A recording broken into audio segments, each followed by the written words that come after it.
दोस्तों नमस्कार, आप लोगों का स्वागत है आज की वीडियो में। आज जो बात करेंगे, जो अभी इंडिया की ईएफटीए के साथ में जो ट्रेड डील हुई है उसके बारे में। तो बहुत ही इंटरेस्टिंग मतलब टॉपिक इसमें बीच में है। वो उस पर डिस्क्राइब करने से आपको काफ़ी हद तक कुछ आइडिया मिलेगा। सेकेंडली जो बात करेंगे वो एक कंपनी के बारे में, उसका पूरा सिनेरियो चेकआउट करेंगे कि भाई किस तरह से। नाम नहीं मैं लूँगा, उसके लिए लिंक डिस्क्रिप्शन में दे रखा है, व्हाट्सएप ग्रुप आप ज्वाइन कर सकते हो। तो वहाँ पे हम चीज़ें, ये जो भी आप सीखोगे यहाँ पे, उन सब चीज़ों का एक तरह से जो क्लैरिफिकेशन यहाँ नहीं दे सकता हूँ मैं, वहाँ पे बात कर सकता हूँ उन सब चीज़ों में, लेकिन नॉलेज यहाँ पे आपको मिलेगी। तो इस सब चीज़ों पे बात करेंगे कि भाई क्या कुछ कह रही कंपनी, क्या कुछ है, और इस कंपनी में इन्वेस्टमेंट भी है मेरा, तो उस पर भी आपको थोड़ा सा एक आइडिया मिलेगा। ये रिकमेंडेशन किसी भी चीज़ का नहीं होगा। दूसरी चीज़ ये, तीसरी जो मैंने आपको कल की वीडियो में बताया था कि भाई चाइना ने हमारे जो पहले जो कह सकते हैं जो बड़े बड़े प्रोजेक्ट्स होते हैं, इंफ्रा वाले, जो ड्रिलिंग विलिंग वाले, वो सब चीज़ उनके लिए जो मशीनरीज होती हैं वो स्पेशलाइज्ड मशीन्स होती हैं।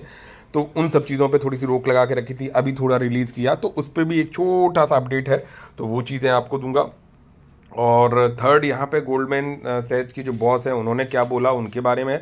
और तीसरा जो है चाइना और अमेरिका के बीच में कहाँ पे कुछ एक नस दबाई है उन्होंने, तो यही है, ये सब चीज़ों पे बात करेंगे। देखो यहाँ पे जो बात करेंगे, तो चीन ने दबाई कमज़ोर नस, तो टेंशन में आ गए ट्रंप। अब जिनपिंग ने करेंगे मुलाकात, जाने पूरा मामला। बोला ठीक है कि अभी जो इनसे मुलाकात होने वाली बात थी, तो देखो हर एक का अपना एक ध्येय होता। तो यहाँ पे जो सोयाबीन खरीदने की बात थी, जो मतलब चाइना खरीदता था अमेरिका से, तो उस पे बहुत हद तक जो है डाउनफॉल आ गया। मतलब जो है चाइना ने उसको बाय करना बंद कर दिया। अब उसकी वजह से जो परेशानी आई, यूएसए के जो किसान हैं, जो प्रोडक्शन करते हैं सोयाबीन और इन सब चीज़ों का, एक बहुत बड़ा बायर था चाइना, तो उसने वहाँ पे प्रॉब्लम क्रिएट करी।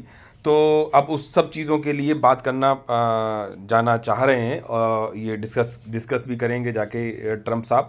और इन्होंने ये भी बोला कि भाई जो हमारे किसानों को सोयाबीन के जो सोयाबीन प्रोडक्शन करते हैं, उन किसानों को जो प्रॉब्लम आई due to not buying the product by the Chinese, तो वो उसके मतलब जो प्रॉब्लम्स हैं उसको हम ज़रूर देखेंगे। हम अपने किसानों की मतलब जो है ध्यान देंगे। तो वो सब चीज़ें हैं यहाँ पे, अगर आप इस टॉपिक को पढ़ेंगे तो काफ़ी कुछ अच्छा क्लियर होगा। एक पॉइंट। दूसरा जो बात थी यहाँ पे, मैंने आपके साथ में गोल्डमैन सैच जो है, उनके बॉस जो हैं, जो गोल्डमैन सैच जो रिसर्च एनालिस्ट का जो कंपनी है, उसके जो बॉस हैं डेविड सोलोमन, उन्होंने बोला कि मार्केट में एक डाउन ट्रेंड आने वाला है। देखो ये जो रिसर्च एजेंसीज होती हैं, इनके सिनेरियो को बहुत ज़्यादा मैं सलाह मतलब नहीं मानता हूँ। मैं कहूँगा कि इनके अपने ध्येय होते हैं, अपने तरीके होते हैं, तो आपको अपनी एनालिसिस करनी होती है। तो इनका मानना इस बात पे है कि स्टॉक मार्केट में एक डाउन ट्रेंड आना चाहिए, ड्रॉ डाउन आना चाहिए, और ऐसा वैसा उनकी अपने, उन्होंने अपने तरीके और अपने रीजंस यहाँ पे इन्होंने दिए। ठीक है, तो ये एक अपडेट था।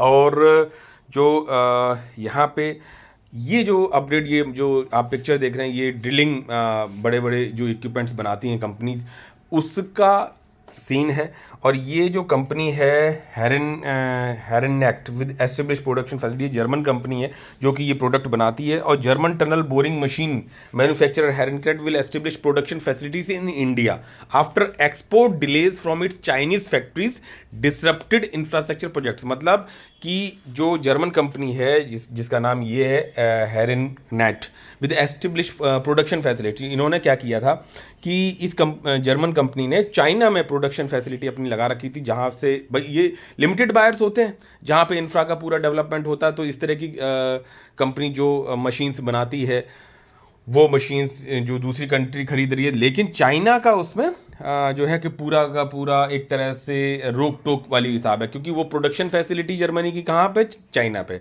तो इन्होंने बोला कि हम अब बहुत सारे टर्म्स एंड कंडीशंस के तहत, तो उन्होंने देखा कि भाई अभी जो इंडिया ने खरीदा था या और जगह, तो चाइना अपने तरह से रोक टोक लगाए बैठा था कि भाई ठीक है, प्रोडक्शन इनके यहाँ हो रहा है, तो भाई आप ये जाएगी नहीं जाएगी, वो बहुत सारी चीज़ें थी। तो इन्होंने बोला कि डिसरप्शन जो हमारे कह सकते हैं एक्सपोर्ट में डिले हो रहा था या डिले कर रहे थे ड्यू टू जो चाइना वाले हैं, तो उसके तहत अब हम एक सिंगल उस पर डिपेंड नहीं रहना चाहते हैं। तो अब हम जो भाई देखो कहाँ लगाओगे मशीन, सिंपल सी बात है, जर्मनी की कंपनी है, चाइना में लगा है, उसके पीछे के रीजन है भाई उनके पास पॉपुलेशन है ना, मैन्युफैक्चरिंग फैसिलिटीज़ बढ़ेंगी, काम करने वाले लोग ज़्यादा होंगे।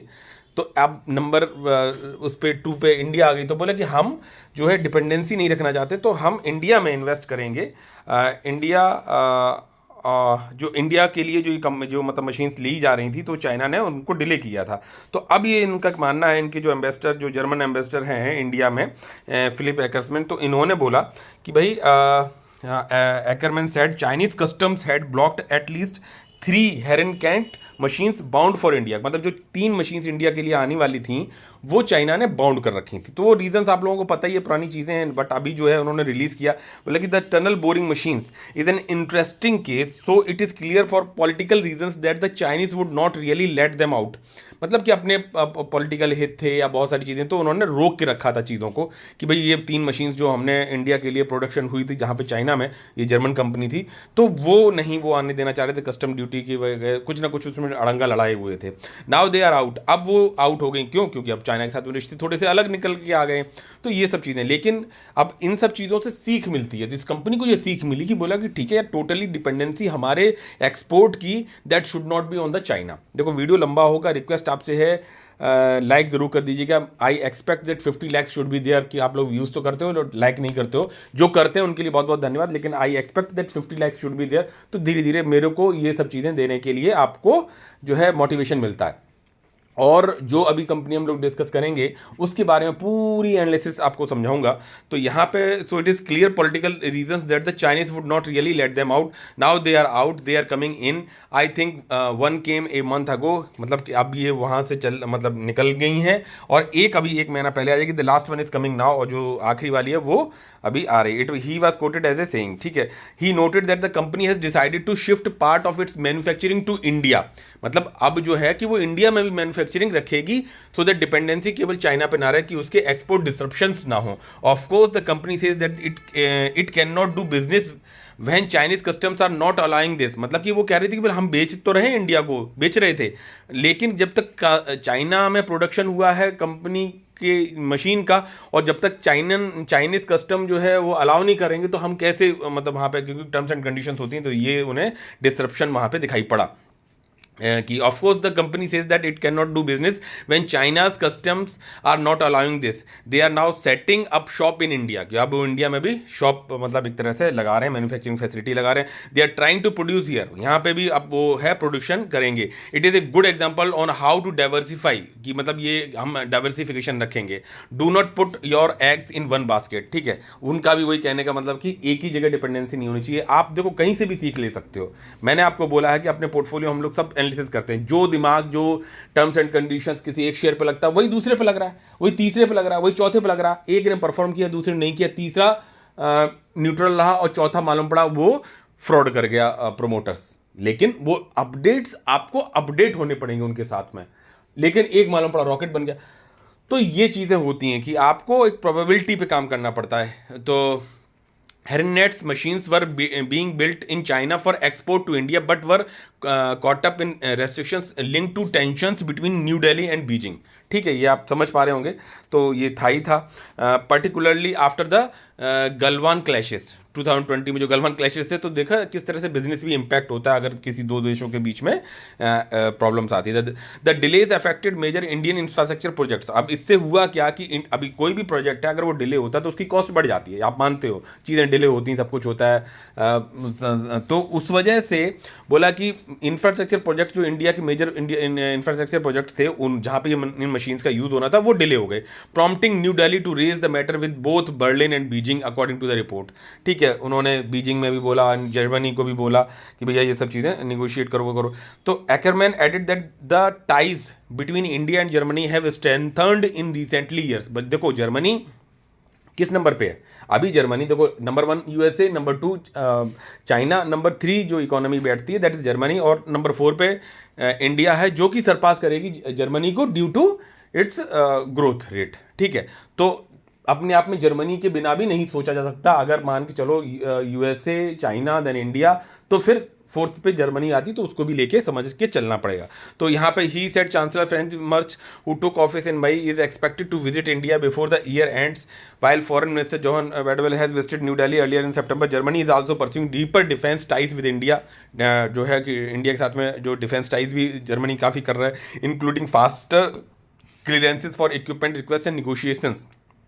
P-75 submarine project with thighs के मतलब इन्होंने पूरा अपने बताया माजगांव डॉक शिपयार्ड के साथ में जो इनका टाई अप हो गया है, इनकी जो शिपिंग कंपनी उनके साथ में Ackermann and said Berlin's experience of economic and security dependencies had reinforced its push to diversify supply chains and partnerships. What Germany learned the hard way in the last 4 years is that you can not be dependent on one energy provider. देखो simple बोला गया, Germany ने इतने दिनों में क्या सीखा कि बोला इन 4 सालों में कि you can't be dependent on one energy provider, on one security provider and one business. ठीक है, I think that is the basis of our rethinking of diversification, business is China, security in US and the energy in Russia. ठीक है, तो आप इसको समझ पाए होंगे। देन किस तरह से मतलब सिचुएशंस बदल रही हैं।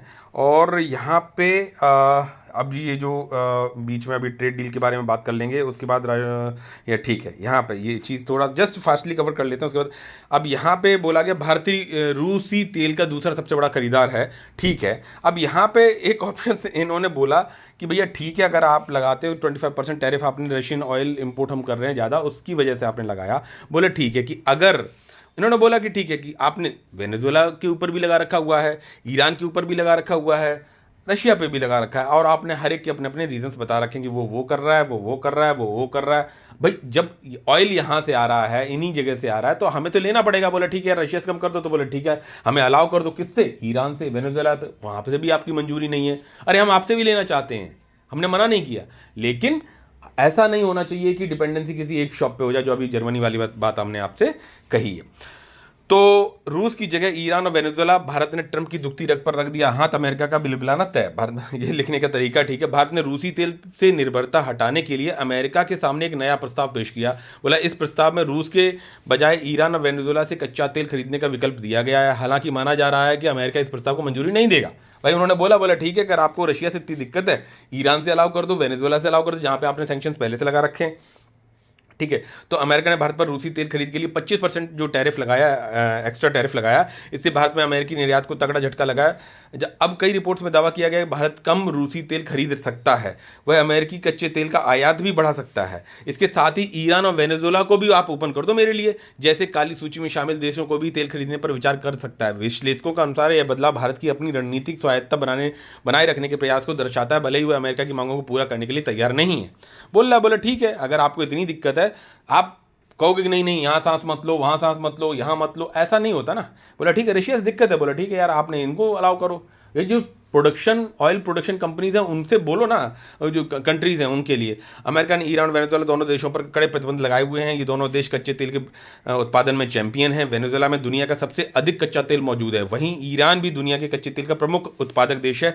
लेकिन अमेरिकी प्रतिबंधों की वजह से दोनों देशों के तेल निर्यात ठप पड़ा हुआ है। ऐसे में भारत का इन दोनों देशों से तेल आयात करने का ऑफर अमेरिका स्वीकार नहीं करने वाला है। अगर अमेरिका इसकी मंजूरी नहीं देता है तो भारत के पास रूसी तेल का कोई विकल्प नहीं बचेगा। ऐसे में ट्रंप का भारत को रूस से दूर करने का प्लान फेल हो जाएगा। तो भारत रूसी तेल का दूसरा सबसे बड़ा खरीदार है, ठीक है, चाइना के बाद में। तो इन्होंने बोला फरवरी तो यूक्रेन में रूसी आक्रमण के बाद भारत में पश्चिमी और अन्य देशों में प्रतिबंधित रियायती रूसी तेल की खरीद में उल्लेखनीय वृद्धि हुई है। पिछले कुछ वर्षों में भारत ने 140 अरब अमेरिकी डॉलर का रूसी तेल खरीदा। इससे भारत रूसी कच्चे तेल का चीन के बाद दूसरा सबसे बड़ा खरीदार बन गया। अंतर्राष्ट्रीय दबाव खासकर अमेरिका के बावजूद भारत ने अपनी राष्ट्रीय हित, आर्थिक आवश्यकता और जटिल भू राजनीतिक परिदृश्य में ऊर्जा सुरक्षा के प्रति व्यवहारिक दृष्टिकोण का हवाला देते हुए रूसी तेल खरीदना जारी रखने पर जोर दिया है। ठीक है, समझ गए होंगे आप लोग जो इंग्लिश और हिंदी समझ रहे होंगे। तो ये चीज़ें हैं, आपको अपडेट मतलब लेते रहना चाहिए चीज़ों का, कहाँ किस तरह से। दूसरा जो एक फाइन अपडेट समझ में आया इनकी, इस आर्टिकल को ज़रूर मैं थोड़ा सा पूरा कवर करूँगा, उसके बाद जो है चार्ट बेसिस पे और उन सब चीज़ों पे आऊँगा।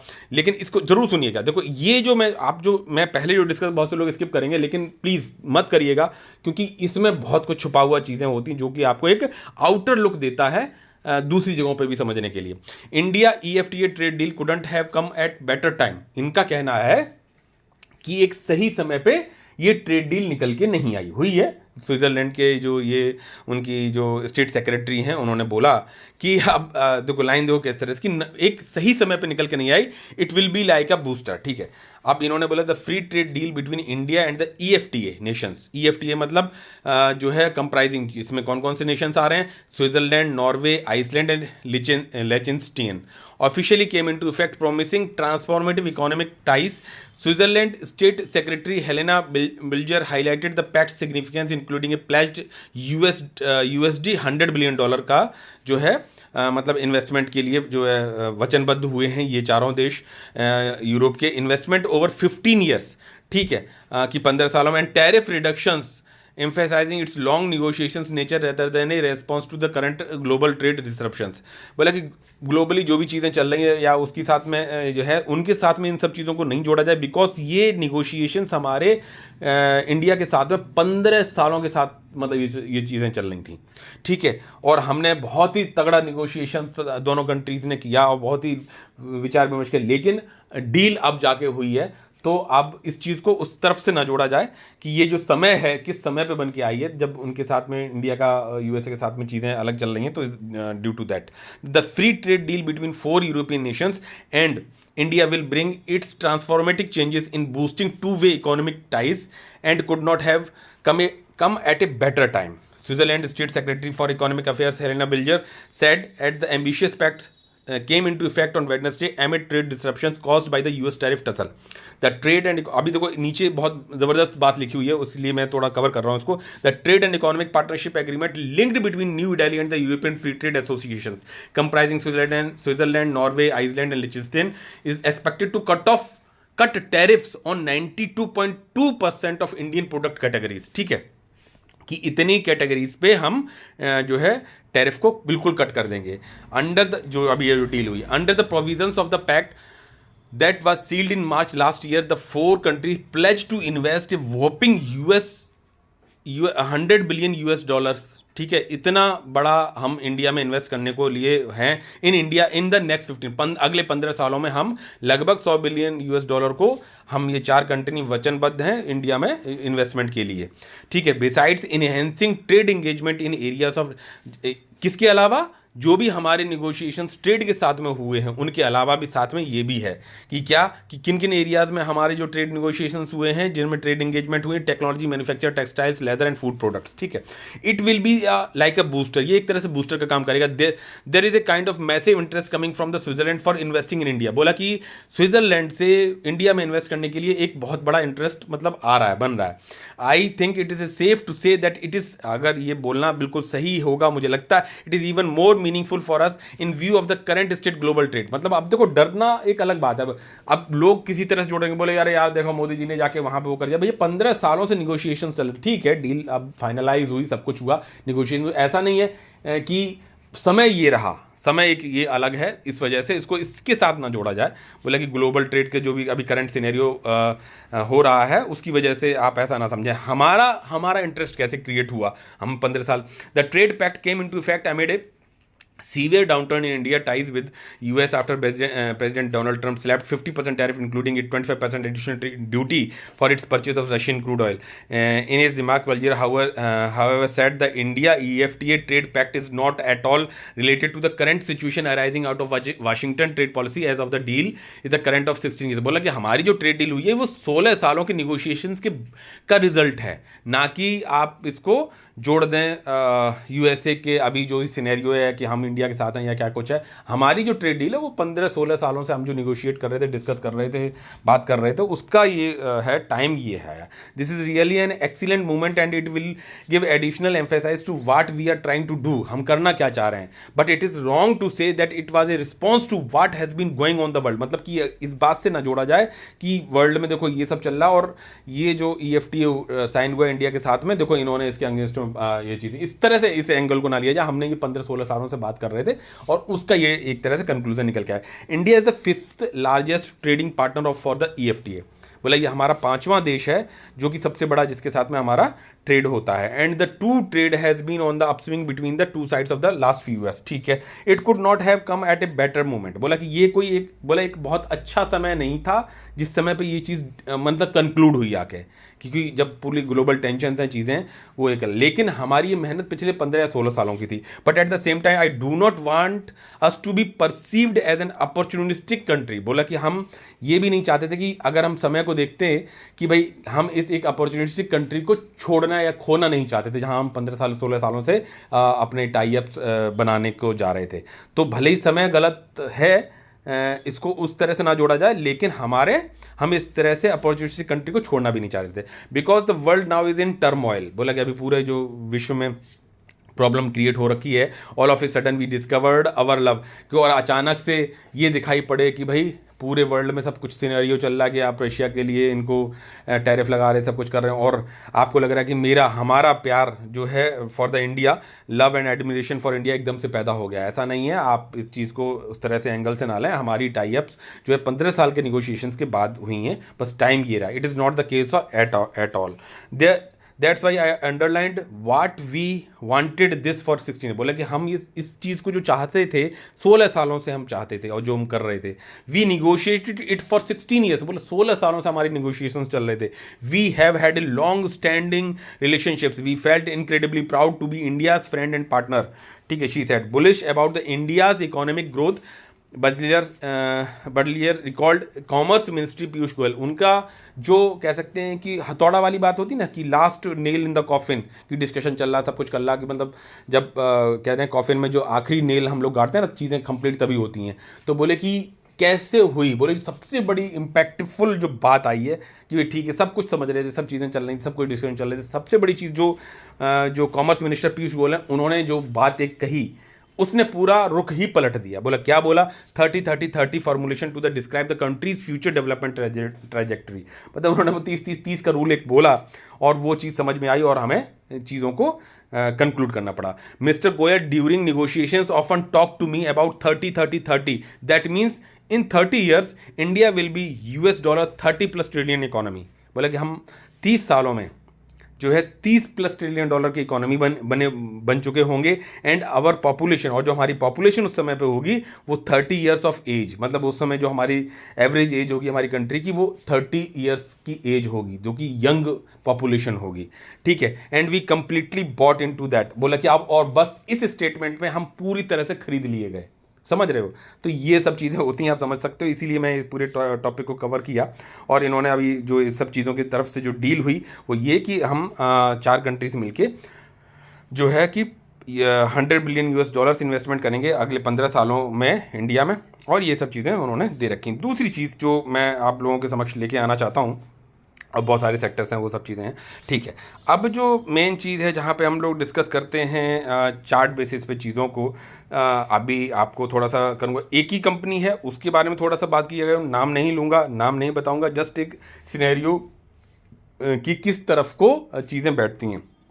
अगर मैं बात करूँ पहले, अच्छा हाँ एक चीज़ और है, ये ध्यान करना, आप अगर जो मेरे साथ जुड़े हुए होंगे उनको इस चीज़ का पता होगा। अभी जैसे FPI नहीं, हाँ जो फॉरेन इन्वेस्टर्स जो होते हैं उन्होंने अपनी इकोनॉमी से, अपनी कह सकते हैं शेयर मार्केट से $1.45 ट्रिलियन रुपए निकाल चुके हैं अभी पिछले कुछ समय में, जो भी 1 साल के अंदर या जो भी कुछ है, तेल, IT और ऑटो सेक्टर से इन्होंने अपने निवेश को निकाला है।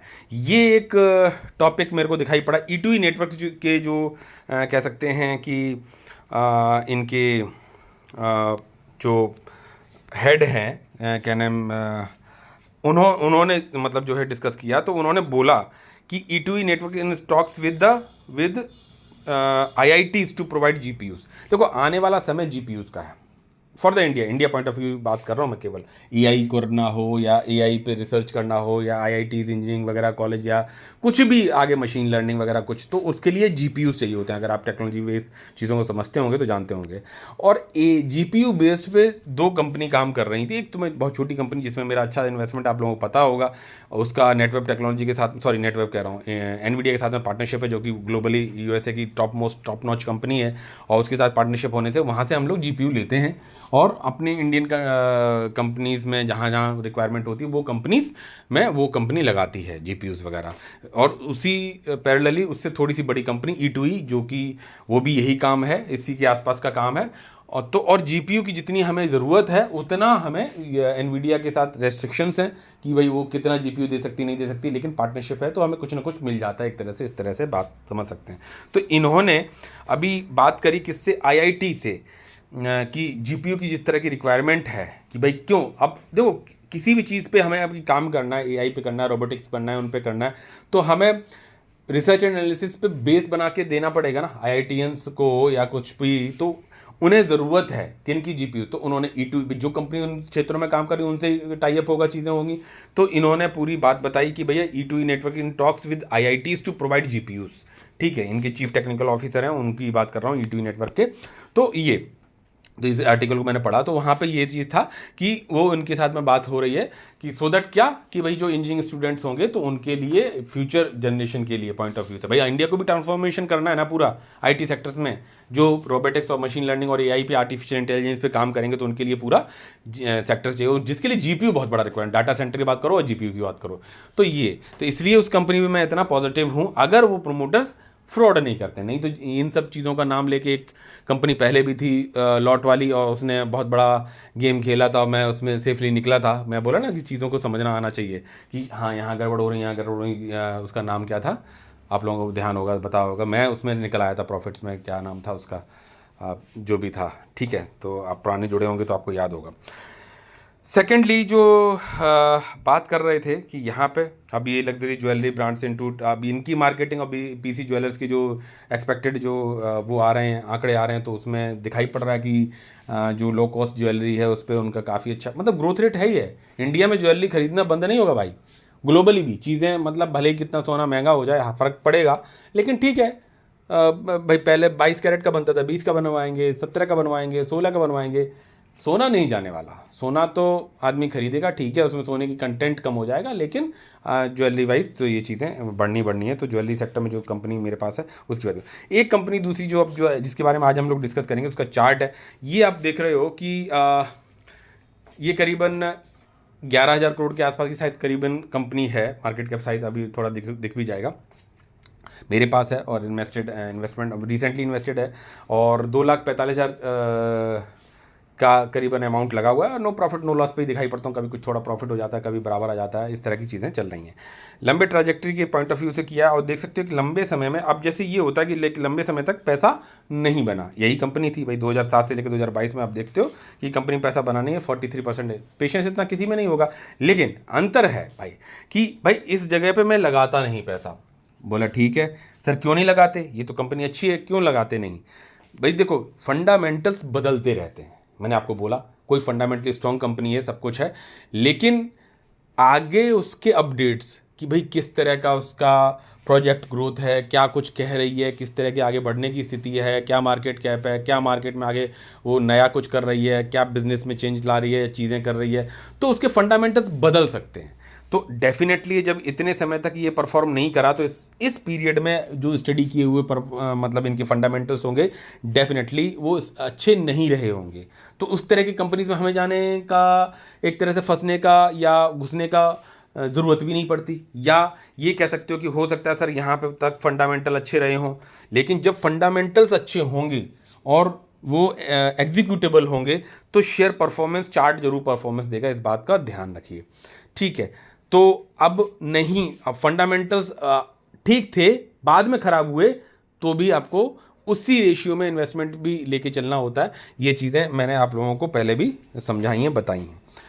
अभी जैसे अब बाद में चीज़ें सही निकली हैं, सही बढ़ी, आज की तारीख की फंडामेंटल्स की बात करूं या चीज़ें की बात करूं, उसके पे डिस्कस करेंगे थोड़ा सा। तो वहाँ पे प्रोजेक्टेड ग्रोथ दिखाई पड़ती है। ठीक है, बीच में ये कह सकता हूँ बहुत ज़्यादा हाइप हुआ, फिर डायन आया, फिर अपने लेवल्स पे आया, और ऐसा एक शेयर जो कल मैंने डिस्कस किया था उसमें भी अभी ऐसा ही है, और अपने उसी वैल्यूएशन पे चीज़ों पे चल रहा है। तो that is the time to accumulate, अगर फंडामेंटल्स और चीज़ें सपोर्ट करती हैं फ्यूचरिस्टिक जो हैं अगर, तो ठीक है। तो अब मेरा तो अभी खैर नो प्रॉफिट नो लॉस पे इस पर अभी इन्वेस्टमेंट है, रिसेंटली इन्वेस्टमेंट किया हुआ है। तो अब इसी कंपनी में जब फंडामेंटल्स इंप्रूवमेंट होते हुए दिखाई पड़े होंगे, कुछ ऑपरेटर्स प्ले के साथ भी ये 4,915% की रिटर्न 2022 से 2025, पहले जो है पूरे टोटल नेगेटिव रिटर्न और बाद में एकदम से 22 से 25 में एकदम से पैसा बना। तो बोला सर ये किस्मत का खेल है, लॉटरी है क्या, यहाँ से यहाँ तक पैसा नहीं बना, मैं पेशेंसली होल्ड कर रहा था, पैसा मैंने लगा दिया था। भाई पहली बात तो ये है कि फंडामेंटल्स अच्छे नहीं रहे होंगे तब कंपनी ने स्ट्रगल करा, एक चीज़। ठीक है, कभी वैल्यूएशंस हाई हो जाती हैं, कभी कुछ हो जाता है, आपको अपडेट रहते रहना पड़ेगा। अब मान के चलो फंडामेंटल सही थे, आप अपडेट नहीं हो पाए, जब उसके ख़राब हुए चीज़ें आप नहीं जान पाए या अपडेट नहीं ले पाए, और आप लंबे समय के भरोसे के चलते उस कंपनी में बने रहे और एक लंबे समय तक पैसा, जैसा अभी मैं पिछली स्लाइड में दिखाया था कि वहाँ पे 45% नेगेटिव है, और वहीं पे तो आपको वो एनालिसिस करना आना चाहिए कि भाई इस जगह पे ये कंपनी के जो है फंडामेंटल्स आर स्ट्रगलिंग, तो I should not increase my investment, या किस लेवल पे हैं, वेट एंड वॉच वाले सिचुएशंस में हैं या क्या कुछ है। यहाँ पे शेयर चलना चालू हुआ तो डेफिनेटली चीज़ें इंप्रूव हुई होंगी अगर आप चीज़ों को प्रॉफिट ग्रोथ, सेल्स ग्रोथ या कुछ और, या जो कॉन कॉल है कंपनी की, तो वो सब चीज़ें अगर आप उनमें अपडेट्स होते रहेंगे तो चीज़ें समझ में। जैसे अभी मैंने जीपीयू की कहानी आपको बताई, क्यों अब कोई कहेगा नहीं यार एसएमई कंपनी अच्छी नहीं होती है, वो अच्छी नहीं है, ये नहीं है, वो है, फलाना ठिकाना। मानता हूँ मार्केट कैप रिस्क के हिसाब से, कंपनी के साइज़ के हिसाब से रिस्क का वैल्यूएशंस होता है, लेकिन आपको प्रोजेक्ट भी दिखना आना चाहिए, प्रोजेक्शन की हाँ भैया ये कंपनी इन सेक्टर्स में काम कर रही, क्या कुछ है, किन के साथ पार्टनरशिप है, क्या कुछ चल रहा है, किस तरह के अपडेट्स हैं, कंपनी के प्रोमोटर्स किस एंगल को बैठना चाहते हैं, क्या करना चाहते हैं। वॉलेटिलिटी हो सकती है, छोटी कंपनी बिल्कुल हो सकती है।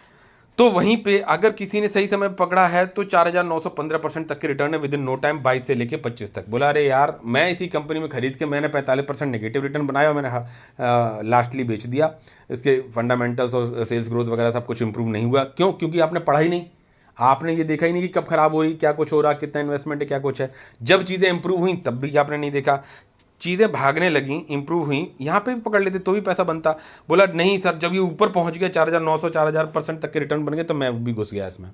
वो होता है लालच की तरह से बिना देखे समझे कूद जाना। आपको आइडिया लेना पड़ेगा, डेप्थ को नापना पड़ेगा कि हाँ भैया ये वैल्यूएशन वाइज कहाँ गया, आगे फ्यूचर ग्रोथ कहाँ पे दिखाई पड़ रही है। एग्जैक्टली आप बिल्कुल नहीं पकड़ पाएंगे, लेकिन जिस तरह की अपनी इन्वेस्टमेंट स्ट्रेटजी होती है उसमें आप बिल्कुल समझ सकते हो। वहाँ से फिर ये टॉप से करेक्टेड होगा और देख सकते हो कि 4,915% तक के रिटर्न, बाद में नीचे गिरावट हुई, लेकिन यहाँ पर अगर किसी ने सही तरह से एंट्री बनाई होगी तो वो शेयर में 2,743% तक के रिटर्न है। इनके लिए ये शेयर अच्छा है, बढ़िया है। इस पर भी अभी आगे हम बात करेंगे। आगे बढ़ता हूँ। अब ये देखते हो आप, मैं इसके थोड़ा चार्ट वैसे कराया तो 51% का नेगेटिव रिटर्न अपने इसकी टॉप से लेके यहाँ तक में। ठीक है, आपने ग्रोथ स्टोरी देख ली, अरे शेयर बहुत बढ़िया था, ये था वो था, पढ़ लो देख लो, मौका हर शेयर देता है, दिया मौका। बोला मैंने तो अभी लगाया, इसी ईयर में लगाया, 2,45,000 रुपये लगाए। अरे ज़रूरी नहीं है पैसा बनाए, लेकिन ऐसे 10 कंपनी में 10 सेक्टर्स में लगाए हैं और उन्हीं में मेरा बढ़ता है। उनमें ऐसा नहीं है कि वो 10 चलेंगी। अब ये यहाँ पे उन्हीं लेवल्स पे कंसोलिडेट करेंगे, क्या पता यही लेवल्स चलते रहें, लेकिन ये लेवल्स चलेंगे कब? अगर फंडामेंटल्स और प्रोजेक्शंस सपोर्ट नहीं करेंगे तब। हम लोग अंधे होकर अरे यार चार्ट ऊपर तक गया था, यहाँ तक आ गया, अपने ऑल टाइम हाई को जरूर देगा, अपने ऑल टाइम हाई को जरूर तोड़ेगा, लेकिन क्या सेल्स ग्रोथ, प्रॉफिट ग्रोथ, बाकी चीज़ें सब सपोर्ट कर रही हैं कि नहीं कर रही? हाँ, कब करेगा ये पता नहीं, लेकिन वो प्रोजेक्शन आपको देखना समझना आना चाहिए। तो मेरा इन प्राइजेस पे जो अभी प्राइजेस चल रहा है इसके प्राइस के आसपास जो है लगा हुआ है पैसा। ठीक है, आप देख रहे हो कि कितने 53% अपने टॉप से गिरावट में है। टॉप क्या, वो top that is not the top भैया, वो ऑपरेटर्स प्ले भी हो सकता है कि भैया उड़ती जो चीज़ मतलब कुछ उसके कुछ फंडामेंटल सही हुए, कुछ चीज़ें सही हुई तो उसको बैकअप कर दिया और ऊपर मान लो पहुंचना था 100 तक, उसको पहुंचा दिया 180 तक, सो दैट आपको ट्रैप कर सकें। इन चीज़ों को भी समझो, अच्छी कंपनी में भी ऐसा होता है, बोले कि आपको ट्रैप कर सकें। और देख सकते हो 14,000 करोड़ के करीबन 15,000 करोड़ की कंपनी है। अब वहाँ से करेक्ट हुई, अब आप ये देख रहे हो कि एक वैल्यूएशन पे ये चल रही, यानी कि ये प्राइस चार्ट जो दे रहा है इसको एक ठीक ठाक समय से इस लेवल्स को दे रहा है, यानी ये लेवल्स इस कंपनी को, ये कंपनी डिजर्व कर रही है, तभी तो यहीं पे है, नहीं तो और नीचे जाती। और अगर सही और अच्छे होते तो ऊपर जाती, थोड़ा बहुत टॉलरेंस हो सकता है, लेकिन ये तो अब इन लेवल्स पे अब कंपनी सही है कि नहीं उनको पढ़ लेते हैं और फिर लगाना है नहीं लगाना उनको थोड़ा देख लेते हैं। तो अब यहाँ पे रिकमेंडेशन किसी चीज़ का नहीं, एक जनरल बात बता रहा हूँ। 53% यहाँ से देख सकते हो नेगेटिव है मेरा, इन प्राइजेस के आसपास 2,45,000 रुपये लग गया 15,000 करोड़ की कंपनी में। आगे बढ़ेंगे, यहाँ पे देखोगे तो ये 53% नेगेटिव दिख रही है और शेयर देख लो ना नीचे जाने को रेडी है। मैं यहाँ पे ये जो नीचे वाला लेवल है, जैसे आप यहाँ पे देखोगे इन पे मेरे एक एक दो शेयर का टारगेट जीटीटी जरूर लगा होगा, ठीक है, और शेयर उसके ऊपर यहाँ पे बिल्कुल सपोर्ट कर रहा है, बिल्कुल ये, यानी ये इस कंपनी की करेक्ट वैल्यूशन है। अब ये कंपनी सही है या नहीं है उस पर भी थोड़ा चेकआउट होना चाहिए कि सर ये क्या सही है कि नहीं है। यहाँ देख सकते हो कि ये 53% अपने टॉप से नेगेटिव। टॉप तो मैं उसको मानता नहीं क्योंकि वो कंपनी उस जगह की है ही नहीं अभी, ठीक है। ये देखो इसकी इसी कंपनी की सेल्स ग्रोथ है, प्रॉफिट ग्रोथ है, CAGR है, आपको क्या दिख रहा है, ठीक है। 40% का ग्रोथ, 251% का प्रॉफिट ग्रोथ, 148 का, और अभी TTM में 235 का, लेकिन शेयर तो अभी चल ही नहीं रहा भाई। आप देख रहे हो कि एक लेवल पर कंसोलिडेट कर रहा है, ठीक है। और वहीं पे जो रिटर्न बने हैं CAGR देख सकते हो 49%, 155%, 161 और भी 47% की, ठीक है। और यहाँ पे आप ये इसकी सेल्स ग्रोथ को देख सकते हो धीरे धीरे धीरे धीरे करके। इसी सेक्टर से रिलेटेड जो दूसरी कंपनी अभी आप लोग व्हाट्सएप ग्रुप पे जो डिस्कस कर रहे थे, उस कंपनी को इसके साथ में थोड़ा मैं इस चीज़ को रिलेट कर दे रहा हूँ, मतलब एक तरह से कह सकते हैं कंपेयर कर दे रहा हूँ। ये कंपनी, ये भी फंडामेंटली स्ट्रॉन्ग बढ़िया कंपनी, फर्स्ट क्लास, बहुत अच्छा पैसा बनाया, उसने भी बनाया। ये भी उसी सेक्टर से काम कर रही है अप्रॉक्सीमेटली, और वो भी कर रही है। और ये कंपनी में ये है, ये जो आप देख सकते हो, इनको कंपेयर करो, सेल्स ग्रोथ, प्रॉफिट ग्रोथ, ये रिटर्न के हिसाब से CAGR बनाया, क्या कुछ है, ये डायरेक्ट नंबर्स हैं जिनको देख सकते हो ये। और यहाँ पे ये है जो है लगभग 15,000 करोड़ की कंपनी के ये 4 पैरामीटर्स, और ये हैं करीबन 5,000 करोड़ की कंपनी के एक तरह से पैरामीटर्स। अब दोनों लगभग सेम सेक्टर से। अब बोलेंगे लोग चार्ट को देखेंगे, बोले यार ये बहुत भागी, बहुत अच्छी कंपनी, ये दोनों में कंपेयर करो ना, पता करो। देखो 15,000 करोड़ की कंपनी 30,000 करोड़ की जब बनेगी, पैसा आपका डबल होगा, तभी डबल होगा, ठीक है। 5,000 करोड़ की कंपनी 10,000 करोड़ की कंपनी जल्दी बन सकती है, बोले ठीक है, बिल्कुल सही है। अब पैरेलली ये भी देखो कि वो किस सेल्स ग्रोथ से बढ़ रही है, किस प्रॉफिट ग्रोथ से बढ़ रही है, और किस CAGR, तो ये जो आपके शेयर ने परफॉर्मेंस दिया उस पे होता है, ठीक है, तो किस उससे बढ़ रही है। अब यहाँ पे आप थोड़ा देखिए, ये 5,000 करोड़ वाली कंपनी के सेल्स ग्रोथ है, ये प्रॉफिट ग्रोथ है, ठीक है। अब शेयर ने कितना रिस्पॉन्स दे दिया हो वो ये आपको दिखाई पड़ रहा है, कंपेयर करो पैरेलली इसी स्लाइड को। अब ये तो 5,000 करोड़ की कंपनी है, छोटे मार्केट कैप की, पैसा ज़्यादा बनाने में सक्षम हो सकती है। कल को ये पैरामीटर बदल जाए तब अलग बात है, मैं आज की बात कर रहा हूँ। तो और यहाँ पे देखते हैं 15,000 करोड़ की कंपनी में ये हैं, कौन से बेटर लग रहे हैं, ठीक है, कमेंट में ज़रूर डालिएगा कौन से बेटर लग रहे हैं। आज की स्थिति, कल को ये बदलेंगे भी, तब भी हमें अपडेट लेते रहना है। तो कौन, अब सेम सेक्टर है तो, और कौन सा शेयर वैल्यूशंस पे ज़्यादा दिखाई पड़ रहा है, वो चार्ट बेसिस पे चीज़ों को देख सकते हो, PE वगैरह, ये वो सेल्स ग्रोथ, क्या ROC है, क्या ROE है, वगैरह वगैरह, ठीक है। तो अब हम जिस कंपनी की, मैं अब ये चार्ट पूरा आपको दिखाया था, इसके मैंने ये सब पैरामीटर्स दिखाए, अब आप बैक करके थोड़ा सा देख सकते हो। इसी कंपनी के बारे में मैं थोड़ा, जो प्रमोटर्स का कॉन कॉल वगैरह क्या कुछ है, किस तरह का, उस पर थोड़ा सा डीपली बात करेंगे। यहाँ पे आप देखोगे, मैं इसको लेके आता हूँ, ये आप ये इसी कंपनी का, कौन सी कंपनी का, जो 15,000 करोड़ वाली कंपनी है लगभग, उसकी वैल्यूएशन वाइज जो मतलब प्रॉफिट्स ये हैं, तो प्राइस टू अर्निंग रेशियो आप जो है यहाँ पर दिखाई पड़ रहे हैं, तो यानी सही वैल्यूएशन मिल रही है। लेकिन शेयर आपने देखा कि क्या एक ही लाइन पे, एक ही लाइन पे, एक ही लाइन पे, एक ही लाइन पे, एक ही लाइन पे, एक ही लाइन पे चल रहा है। अरे भाई किसी ने ऐसी रॉकेट उसको देखा होगा, अरे लगा लो यार, ये टॉप से करेक्टेड है, अरे भाई ठीक है पैसा लगा लो। अब आपसे झेला नहीं जा रहा, मैं 2,45,000 रुपये लगा के बैठा हुआ हूँ, ठीक है। इसी तरह से मैं डिफरेंट कंपनीज में लगा के बैठा हुआ, बस फ्रॉड ना करे, वो अपडेट लेते रहा, नीचे जाए। और जो इतने छोटे से 15,000 करोड़ की कंपनी बनी, आप वो कहोगे सर उसने इतने लंबे सालों से पैसा नहीं बनाया, दोबारा भी ऐसा चल सकता है। आपको वही चीज़ें, इसीलिए मैंने वो चार्ट दिखाया कि CAGR क्या है, प्रॉफिट ग्रोथ क्या है, सेल्स ग्रोथ क्या है, आगे प्रोजेक्शन क्या है, उसके बेसिस पे चार्ट चलता है, ठीक है। पिछले जो मतलब इतने लंबे समय तक जो यहाँ पे आपको रेड दिख रहा था, कह सकते हैं ये वाला एरिया, ये जो लंबा एरिया दिख रहा था, इस समय पे ये नहीं रहे होंगे, CAGR, profit growth, sales growth नहीं रहे होंगे, आप इस बात को मानो, ठीक है। तो आगे डिस्टर्ब होंगे तब उस हिसाब से ये रिप्लाई देगा। अब इस पे थोड़ा सा मैं चीज़ों को थोड़ा सा कवर करूंगा कि भाई क्या क्या कुछ बोला है गया है। इसकी जो हाइलाइट्स हैं उसमें ऑर्डर इनफ्लो बोला गया कि Q1 फाइनेंशियल 26 में ऑर्डर इनफ्लो जो है 665 करोड़ का है। Unexecuted order book as of June 30, 2025 5,246 crore का है, ठीक है। Providing strong revenue visibility for the next 15 to 18 months, management expects to close financial year 26 with an unexecuted order book of 5,000 crore से लगभग 5,500 करोड़, ठीक है। वो कह रहा है कि हमारी जो ऑर्डर बुक है वो करीबन 5 से 5,500 करोड़ के अनएग्जीक्यूटेड लेवल पे क्लोज होगा फाइनेंशियल ईयर 26, ठीक है। रेवेन्यू विजिबिलिटी जो है वो ये, the company is handling 18,000 crore worth of live inquiries, बोला कि 18,000 करोड़ की इंक्वायरीज हमारे कंपनी हैंडलिंग कर रही है, अभी निगोशिएशंस चल रहे हैं। मैनेजमेंट इंडिकेट कर रहा है कि selective focusing on the high margin orders, बोले कि हम केवल जब हमारे पास 18,000 करोड़ के ऑर्डर्स पे बात चल रही है तो हम जिनमें मार्जिन ज़्यादा निकल सकते हैं हम उन ऑर्डर्स पे ज़्यादा फोकस कर रहे हैं विद मैनेजमेंट, क्योंकि भाई कंप्लीट भी तो करके देना पड़ेगा, क्योंकि जिस सेक्टर में ये काम कर रही है, transformer and all, transformer sector की बात कर रहा हूँ, तो वहाँ पे एनर्जी प्रोजेक्शंस की आपको तो पता ही है फ्यूचर में क्या ग्रोथ होने वाली, क्या कुछ है इंडिया में, क्या कुछ है। तो वहाँ पे ये कंपनी जो है कि जो ट्रांसफार्मर का काम होता है उसमें बहुत पैसे रेवेन्यू लगता है, पैसा अच्छा खासा लगता है, ठीक है। तो वहाँ पे इनके ऑर्डर्स को एग्जीक्यूट करना, फिर उनकी पेमेंट को लेना और उसमें से प्रॉफिट वगैरह पूरा मेंटेन करना, वो थोड़ा सा एक लंबा प्रोसेस होता है, तो पैसा लगता भी काफ़ी कुछ है, इस बात का ध्यान रखिएगा।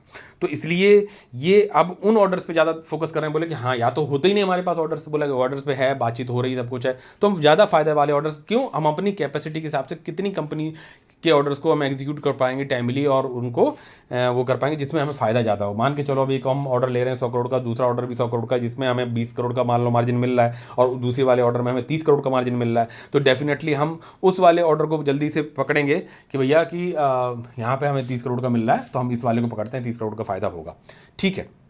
क्योंकि हमारे पास मान के चलो ऑर्डर एग्जीक्यूट करने के लिए 100 करोड़ हमारे पास है, हमारी कंपनी के पास में, तो हम दोनों 200 करोड़ लेके और पूरा फैला लेंगे तो हम काम ही नहीं कंप्लीट करके दे पाएंगे, तो बात वो है, वो भी देखना पड़ता है।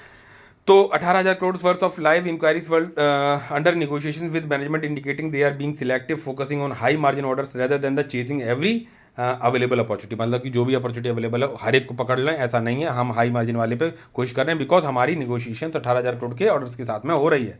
और ये हमारा अभी प्रेजेंट सिनेरियो है कि जो ऑर्डर बुक जो जून 30 तक है, 2025 जून 30 तक 5,246 करोड़ का इनके पास अनएग्जीक्यूटेड ऑर्डर बुक है अभी, ठीक है।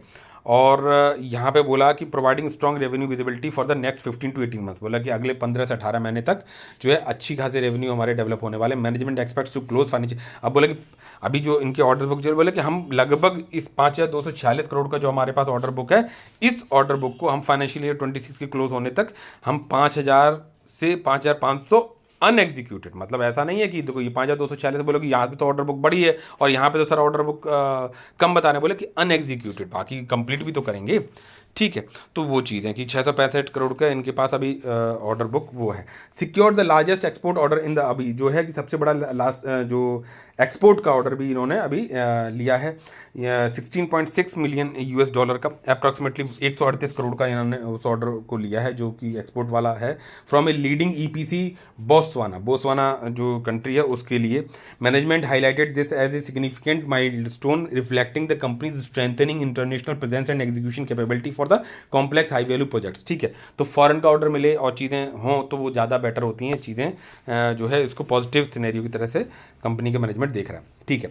Capacity expansion and backward integration, बोला ठीक है यार, जब आप ऑर्डर्स हैं भाई 18,000 करोड़ के ऑर्डर्स आपने बोला कि निगोशिएट चल रहे हैं, कंपनी की अगर कैपेसिटी होती बाई द चांस कि भाई 18,000 करोड़ के ऑर्डर्स पे निगोशिएशन चल रही है, 5,500 करोड़ के इनके पास ऑर्डर्स मतलब हैं और ये सिलेक्टिव हो रहे हैं अपने ऑर्डर्स में, और 15,500 करोड़ की कंपनी की टोटल मार्केट कैप है, तो आप ये सोचिए। अब इसमें बोला कि भाई 15,500 करोड़ का इनके पास जो पैसा है उसी से तो करेंगे काम, बोला ठीक है।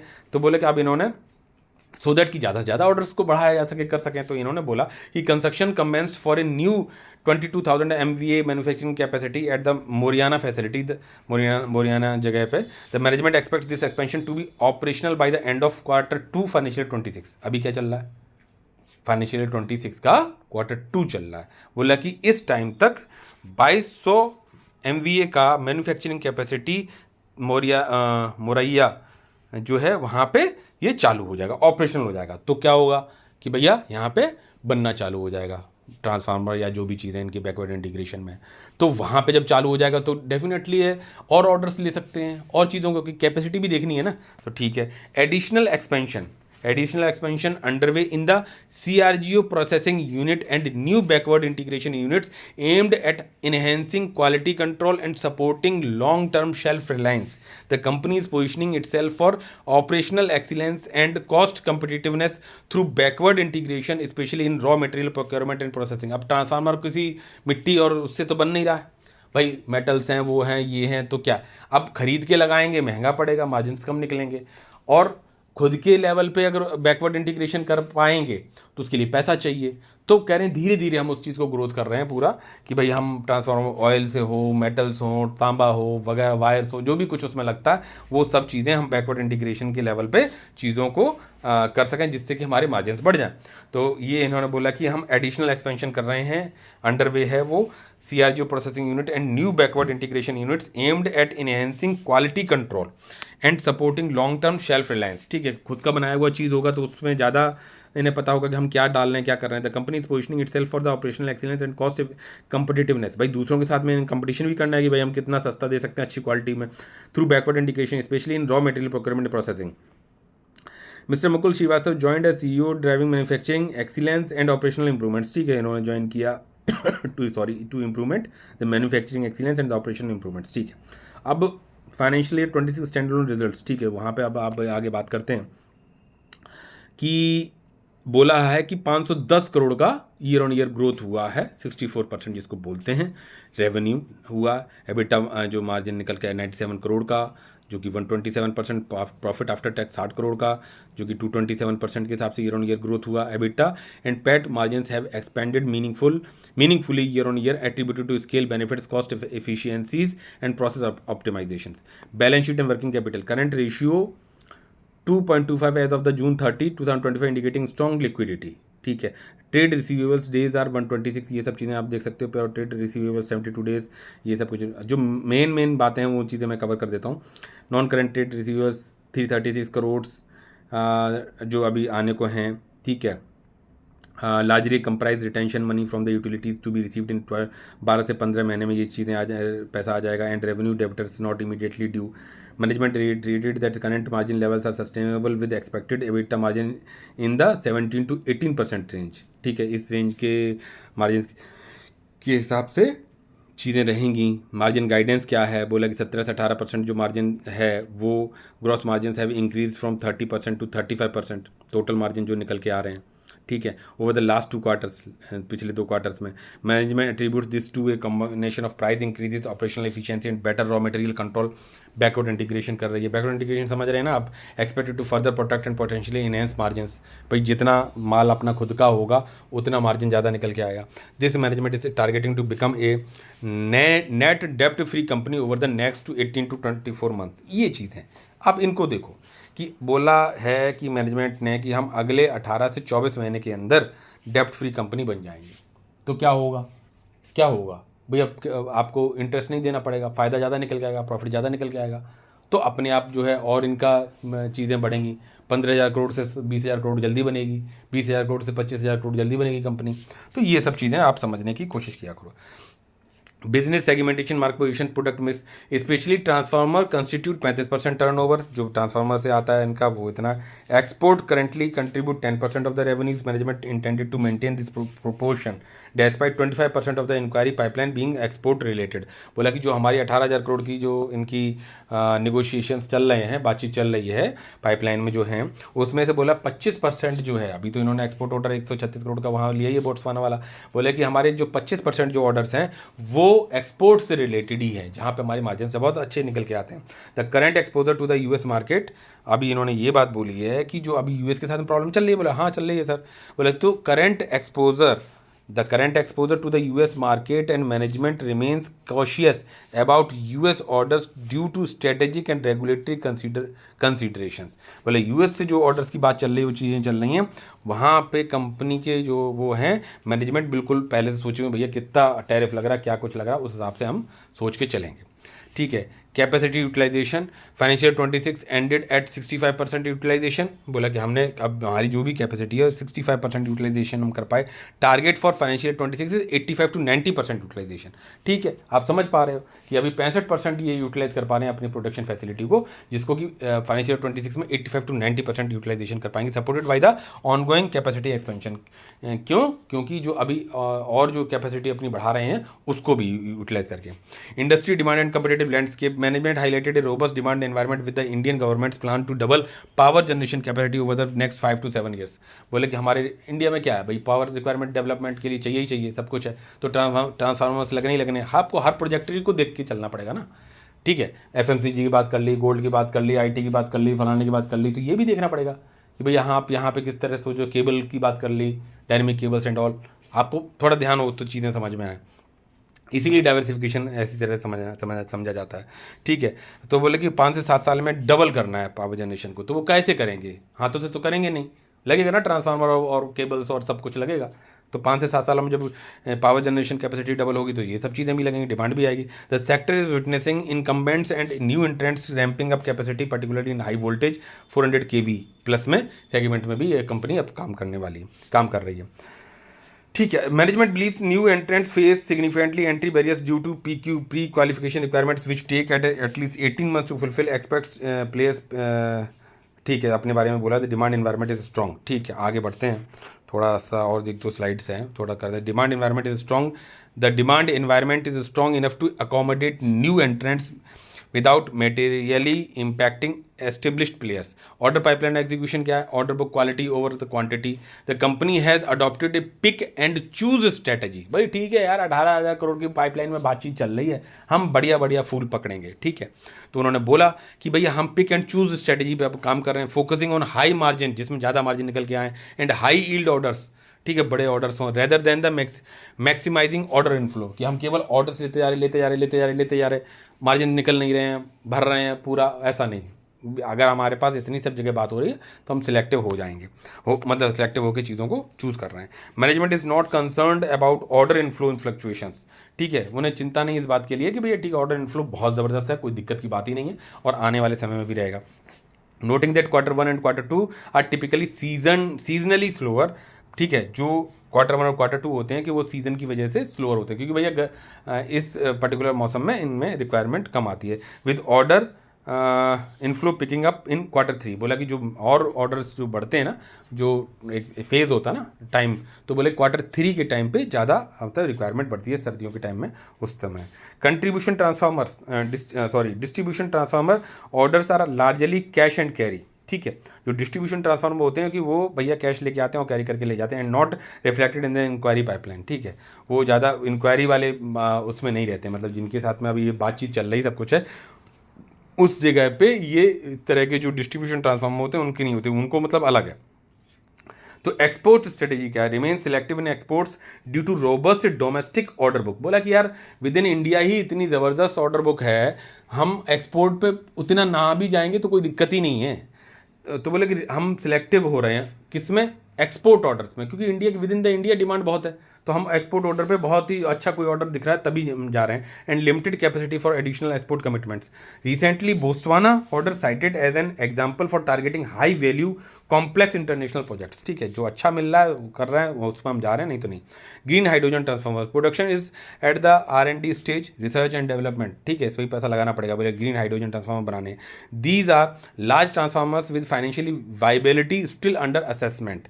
Management estimates potential to reach INR 500 to 550 crores in hydrogen transformer sales, but timing and market size remain uncertain। मतलब उम्मीद कर रहे हैं कि 500-550 करोड़ का हाइड्रोजन ट्रांसफार्मर की सेल होगी, लेकिन कब होगी, टाइमिंग क्या रहेगा, मार्केट का साइज कितना रहेगा, उस पर अभी हम नहीं बोल सकते, लेकिन ये है। Other new products, no concrete development on HVDC 1200 kV transformers, jet exploration ongoing. ठीक है, तो आप समझ पा रहे होंगे कि क्या क्या चीज़ें कर रहे हैं ये लोग। Government incentive schemes, recently government incentives for high voltage transmission equipment RIP wishing do not directly benefit transformers manufacturers is monitoring for any indirect opportunities। तो आप देख रहे हो किस तरह से कंपनी अपना पूरा काम कर रही है, कैपेसिटी एक्सपेंशन कर रही है, ऑपरेशन इंप्रूवमेंट्स कर रही है, drivers for sustain. The company is firmly on track to achieve its $1 billion revenue target within the next 3 financial years. अपना टारगेट भी बता दिया, अभी देख लो जाके कितना है, ठीक है। उस हिसाब से अपने आने वाले 3 सालों तो प्रोजेक्टरी रखो ना, लंबा पैसा डालो, एफडी में थोड़ी ना बन जाएगा, लेकिन यहाँ पे रखो, समझो, एक्यूमुलेट करो, ठीक है। 3 साल लेकिन होल्ड कौन करेगा? Margin expansion and capacity efficiency remain top priorities with ongoing efforts in process optimisation and backward integration. Risk and headwinds क्या है? No significant headwinds highlighted, management downplayed concerns regarding order inflow volatility and new competition. No impact expected from US tariffs. बोले US tariff से कोई जो है हमें impact नहीं दिखाई पड़ रहा है। और regulatory changes as the company has no current US exposure and transformers are considered strategic product globally. मतलब यूएस के साथ में अभी इनका कोई ऐसा प्रोजेक्ट नहीं है, कोई ऐसी डील नहीं चल रही है ना कुछ है, तो इसलिए यूएस के टैरिफ का इम्पैक्ट भी नहीं बैठेगा कंपनी के ऊपर।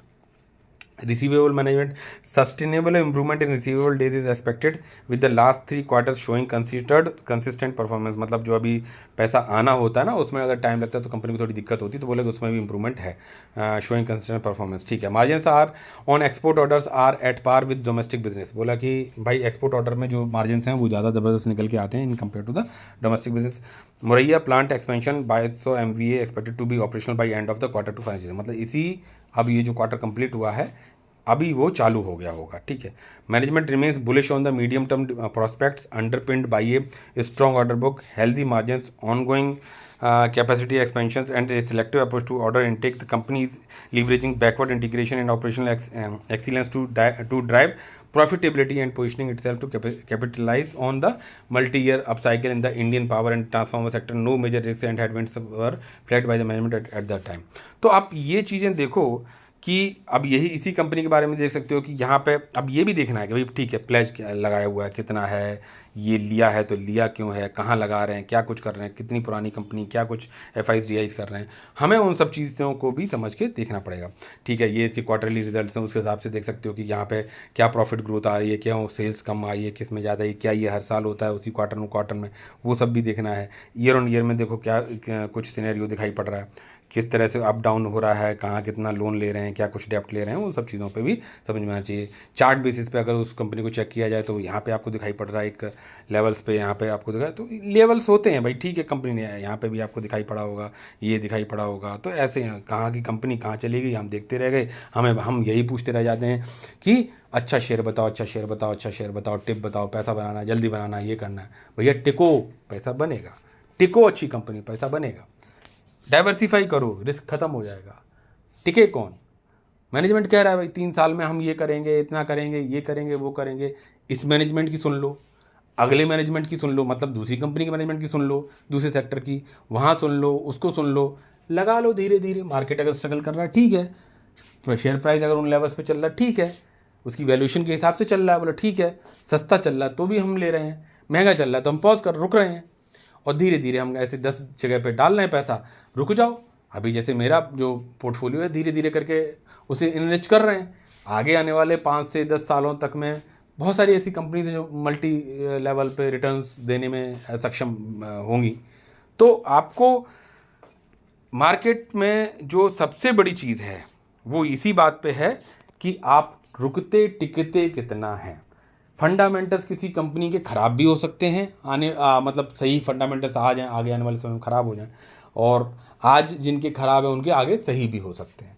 वो हमें मॉनिटरिंग करते रहना पड़ेगा। इतनी ख़राब किस्मत नहीं होती है कि आप किसी कंपनी को पढ़ा समझा, ठीक है बिल्कुल वो भी डूब जाएगी, ये भी डूब जाएगी। जब तक हम चीज़ों को डीपली समझ के करेंगे तो प्रॉब्लम्स नहीं आएंगी, ठीक है। तो मिलते हैं नेक्स्ट वीडियो में। रिक्वेस्ट आपसे लाइक शेयर सब्सक्राइब जरूर करिएगा। विद दीज वर्ड्स मिलते हैं नेक्स्ट वीडियो। टिल देन जय हिंद, जय भारत, बाय बाय।